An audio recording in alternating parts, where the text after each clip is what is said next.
Hello dears, ഇന്നത്തെ വീഡിയോയിൽ നമുക്ക് ലോങ് ട്യൂബ് ബീഡ്സും കട്ട് ബീഡ്സും യൂസ് ചെയ്തിട്ടുള്ള ഒരു അടിപൊളി ബോർഡർ ഡിസൈൻ നോക്കാം.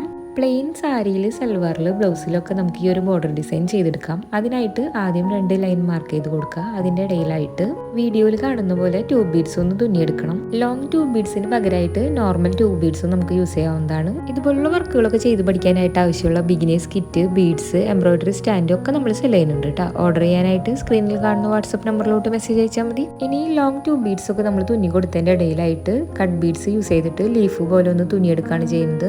3 കട്ട് ബീഡ്സ് വീതം യൂസ് ചെയ്തിട്ടാണ് തുന്നിയെടുക്കുന്നത്. നമ്മുടെ ഫാബ്രിക്കിലോട്ട് ഏത് കളർ ബീഡ്സ് ആണോ മാച്ച് ആവണേ ആ കളർ ബീഡ് നമുക്ക് സെലക്ട് ചെയ്യാം. ഇത് കംപ്ലീറ്റ് ആയിട്ട് ചെയ്തെടുത്താൽ നല്ലൊരു പ്രീമിയം ലേസിന്റെ ലുക്ക് തന്നെ നമുക്ക് കിട്ടും. Needle number 9 normal thread use ചെയ്തിട്ടാണ് നമ്മൾ ഈ ഒരു വർക്ക് ചെയ്തെടുക്കുന്നത്. മുകളിലോട്ട് ചെയ്തെടുക്കുന്ന പോലെ തന്നെ നമുക്ക് താഴോട്ടും ചെയ്തെടുക്കാനുണ്ട്. ലാസ്റ്റ് ഡേ നമ്മൾ അഫോർഡബിൾ ആയിട്ടുള്ള ഒരു ബീഡ്സ് കിറ്റിന്റെ വീഡിയോ ചെയ്തിരുന്നു. നല്ല റെസ്പോൺസ് ആണ് എല്ലാവരുടെ ഭാഗത്തു നിന്നും വന്നത്. അപ്പോൾ വേഗം തന്നെ വാട്സപ്പ് ചെയ്തോളൂ.